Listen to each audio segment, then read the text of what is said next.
Good morning, everybody. The Simple Handicap for Thursday, November 26th. Thank you for making me a part of your morning. NFL Week 13 is officially upon us. It'll be a quicker than usual show this morning to get you on your way. Lots of folks listening are already traveling. Lots of folks getting ready to travel. It's a big holiday weekend for the majority listing. So a quick market rundown to get you on the move this morning. And then tomorrow morning will be the full 16-game Wednesday live stream preview / final show of the week to get you all set up for NFL Week 13 and get you on your way. Things kick off, obviously, on Thursday with the big triple header. It's the Chicago Bears on the road at the Detroit Lions. Detroit, a 10.5-point favorite. Total, 48.5. Not much movement in this game. Something to keep an eye on from the injury report for Detroit. 3 names that stand out: David Montgomery, Carlton Davis, and Terrion Arnold. A couple other names on there. Those were more on the rest designation. These 3 guys, something to watch for as their status could impact their availability on Thursday. We'll hear more about each of them later today, but those are the 3 that I'm keeping my eye on in this game. New York Giants on the road at the Dallas Cowboys. This number peaked at 4 for the Cowboys. We're starting to see a little bit of resistance now. To me, some of that resistance was spurred on by the fact that yesterday at a presser, Brian Daboll said he is hopeful that Tommy DeVito is going to be the starting quarterback in this game. Didn't close the door on Drew Lock. DeVito took a big hit in the game against the Buccaneers, went out for a play. That is what spurred on the answer from Daboll when he was posed with that question. The total has been bet down from 41.5 to as low as 37.5 this morning at FanDuel, DK, and Bet Online. For Dallas, another intriguing injury report to watch. Cooper Rush hit the report. McCarthy said he believes he is going to be fine. Other names to keep an eye on: Brandon Cooks, Jake Ferguson, Zach Martin, Deron Bland, and Trayvon Diggs. Some big names for the Cowboys. Expectation this time last week was all these guys were going to start coming back and be ready for this game. Big buy-in from the Cowboys on this spot. We've obviously seen a big movement to this point. Keep an eye on the Cowboys injury report.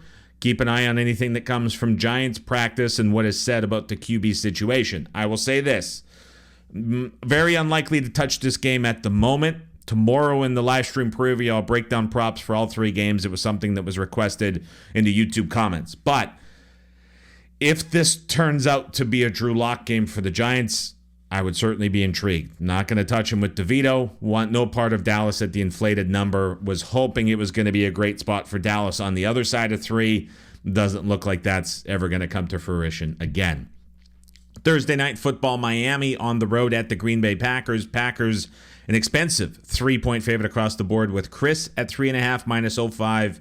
FanDuel 3.5 -02. DK 3.5 -105. Total from 48 got down to 47. Got bet back up to 48. Now got bet back down to 47. We're even seeing a 46.5 show for the first time on the board. If you haven't heard about it yet, you're going to hear it about a million times this week about how it is cold in Green Bay, and Tua has struggled to play in the cold his entire career. And there are going to be endless references to that. I don't believe that it is warranted to bet on the Packers just because of that fact, as it is so well known, and at this point you can be quite comfortable saying that that is very likely priced into this number. Now, yesterday with the movement on the total, I could potentially make a case that perhaps it is not and was being viewed as not fully priced into the total. Could also see an argument being made that, hey, the Packers offense against the Niners scored 38 points, but it benefited from a lot of turnovers and a lot of mistakes that the Niners made. And if Miami going into this game is obviously aware it's going to be cold, in the offseason, the run game was built up for games specifically like this to take some of the effort off of the plate of Tua in this spot. So, a lot of things moving around on this game. Don't have a play on it. Something that will definitely be talked about a lot more tomorrow when we break all 3 of these games down for the Wednesday preview. Las Vegas on the road at the Kansas City Chiefs. Chiefs got as high as 14 at a couple of books. We are now back down to a flat 13 across the board. Gardner Minshew out for the rest of the season, as we anticipated on the Sunday evening live stream. That's a broken collarbone. He is going to be out for the rest of the year. Aiden O'Connell is eligible to return to practice, still remains on injured reserve to this point. Today would be the first practice day. I don't know how the Raiders are handling it, if it's a full practice day or not. There seems to be a willingness to try get Aidan O'Connell back into playing, but there is the grip strength injury that is going to potentially hamper him and his ability to hold on to the football. If it is not AOC, it is going to be Desmond Ridder. This was 12.5 on the look ahead with Minshew expected to start. The drop from Minshew to either of these guys is not significant. But in my opinion, if it is a drop to Ridder, this game has to be 14, even with the Chiefs' inability to cover these bigger numbers. 0-4 so far this season when they're laying more than a touchdown. It has been difficult for them to manufacture points, but in a handful of those games, it was a spot where the Chiefs were right outside the number, and it was the defense that gave up scores late. Interesting splits coming out on the Chiefs' defense since the Watson injury. It's a Chiefs pass defense in a secondary that has dropped from the top 10 in DVOA into the bottom 7, as we've talked about a lot. Really struggling a little bit with depth at the cornerback position. But again, this is a spot where you're thinking, hey, the Chiefs can't get outside of these margins. Well, they might be playing a team that is severely hampered at quarterback. LA on the road at the Atlanta Falcons, still not a number that is widely available this morning. The Chargers lose last night to the Ravens 30-23. And I think I personally learned a couple things about the Chargers. One is that defense, as I speculated, betting a lot of Chargers overs, it shows what happens when that defense steps up and faces a quality opponent. It is a defense that was outclassed last night by the Baltimore Ravens. They had no answer for the run game, and Lamar in a game where he wasn't as effective as we have seen him at other times this season and struggled a little bit with some of the ball placement. Ravens were still able to overcome that. Offensively for the Chargers, you see when they're going up against top competition, as great as Justin Herbert is, there is a lack of weapons at times, certainly at the wide receiver position, which is something that was widely known and accepted by all coming into the season. They've just been able to get in very favorable game states to allow them to lean on what they do best. They just haven't really been pushed until the last 2 weeks in these last 2 primetime games. And so this is going to be a week where they go on the road. You know they're not going to be pressured by the Falcons up front. It's going to be a game where the O-line can win. Is it going to be a game where the skill guys around Herbert are going to be able to do enough? For the Falcons, every game down the stretch is becoming a must-win. At 6-5, the Buccaneers just a win back. NFC West, NFC South, 2 divisions where every team, with the exception of 2 at the bottom there in the NFC South, but I'm talking about the NFC West specifically. But in a playoff picture going into Week 13 where there is so much already determined about who is in and who is out, this is a spot where both of the teams still very much playing in must-win spots, and the Falcons off of the bye with a massive game here at home to stay ahead of the Tampa Bay Buccaneers. Speaking of massive games, both teams, Pittsburgh Steelers on the road at the Cincinnati Bengals. It's been one-way money on the Bengals so far, up to a soft 3 at Chris and Buckeye this morning. 3 -105 at DK, 2.5 -20 or higher. Everywhere else across the board, total in this one up to 47.5. Tennessee on the road at the Washington Commanders. Commanders still holding steady at 5.5. Total from 43 up to 44.5. Got as high as 45. Still holding there at Pinnacle. This is a total that we were certainly involved with on the over from a release perspective. On the other side of 44, a total that I like a lot for Sunday coming up.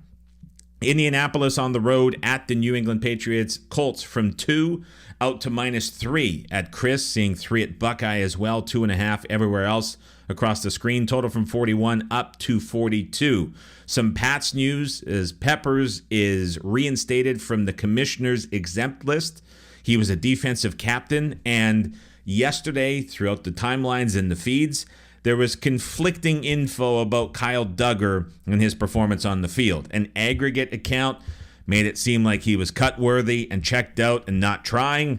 More experienced and intelligent film reviewers made it seem like the Dolphins just had him completely in a blender running all over the spot. And we saw Pat's defense struggle without answers against the Miami Dolphins when they tried to go man coverage and just had everybody mixed up in the secondary. Now this is a matchup where it is a massive game for the Colts after their loss against the Detroit Lions. What are we going to get from the Colts offensive line is my big question. Who is going to be out there? Who is going to be healthy? Because now they are going to be without Josh Downs, who is considered week to week. He was labeled a long shot to play in this game. So keep an eye on the offensive line notices for the Indianapolis Colts as we get into a bigger practice picture tomorrow. That's certainly going to make an impact up front here against this New England Patriots pass rush, which, again, from a lot of these film reviews that I was looking at, a guy like Keon White, what has happened to him? Where is he going? He's winning a ton. The Pats have just had this stretch of schedule where they're facing offenses that are getting the ball out very, very quickly. We know it's a bit of a different story here with this Colts pass game with Anthony Richardson under center.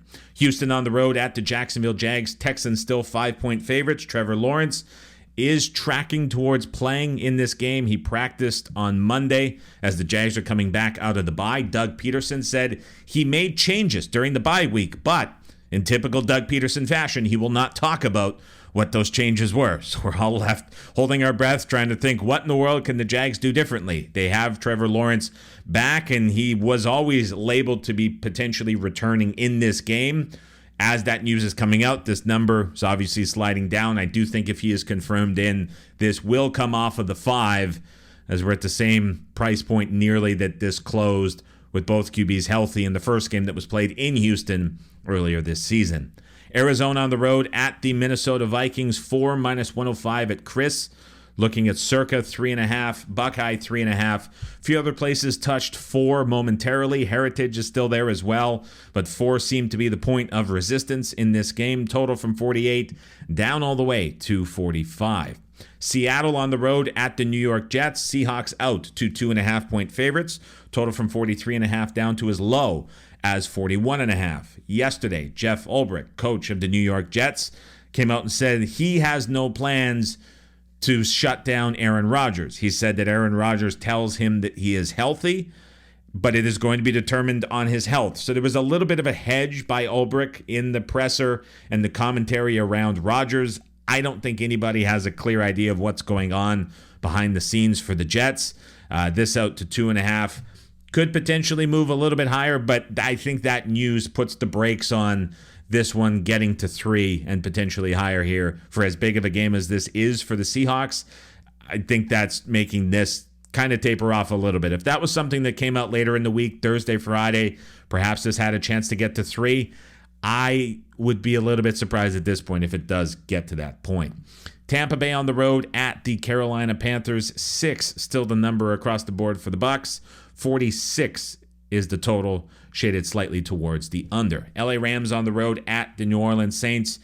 Rams a 2.5-point -127 favorite at Chris, 123 at Pinnacle. A lot of soft threes across the board. This game reopened following the Rams' loss on Sunday Night Football as low as 2. And we have seen one-way money on the Rams pushing this up to 3, a spot that I certainly agree with for the Rams getting bet in this game. Philadelphia on the road at the Baltimore Ravens. Ravens a 3-point favorite on the look ahead. Not fully open yet. Philadelphia looks dominant on Sunday Night Football. Baltimore looks dominant on Monday Night Football. I expect when the market is fully available a little bit later today, we probably see this open up right around the 3 mark for the Ravens at home. San Francisco on the road at the Buffalo Bills. Bills holding steady as 7-point favorites. Brock Purdy was throwing in a light manner at practice yesterday, was the official designation from Kyle Shanahan. Still don't know about Trent Williams, who's day-to-day. Still don't know about Nick Bosa, who's day-to-day. Dre Greenlaw had his 21-day practice window activated. We'll see what his status is a little bit later in the week. As you look at the weather forecast, there's that cold front pushing in from Siberia in the Arctic North. It's going to get a lot of impact on the northern states and the northeast in the United States coming up this weekend. 60% chance of snow in this game in Buffalo, 10 to 15 mile per hour winds. Not a true weather game, but when you think about San Francisco, where they play, where they're coming from, going into that environment with all the injuries and guys dinged up that they have, certainly conditions that skew towards the Bills, who have been bet one way so far from as low on the reopen as 5.5 all the way up now to a flat 7. Cleveland on the road at the Denver Broncos for Monday Night Football. 7.5 on the look ahead, reopens 5.5, and that is exactly where we are sitting. The total got bet over yesterday morning. 41.5 is now 42.5 left to right across the screen. That will do it for me today.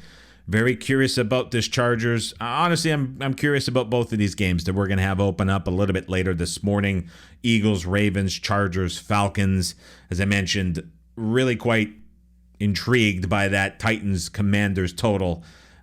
Even now with the move after the fact, a spot that I think we see quite a bit of scoring from both of those teams based on some of the defenses they have faced the last couple weeks, suppressing some of those numbers. So I think that's a good spot as well. A few others opening up on the board. But again, we will go through each and every game on the board to get you ready for a big week in NFL Week 13 with the Thanksgiving triple header, Friday football, and then a busy Sunday slate as well. I'll go through each of the games. I'll get into extra props tomorrow for the Thursday games ahead and give you everything ahead coming up this week. So that'll be up on the podcast feed tomorrow morning at the usual time. I'll forego the live stream, do the live upload here bright and early in the morning. So any of your travel plans, any of your day plans tomorrow will be set and good to go.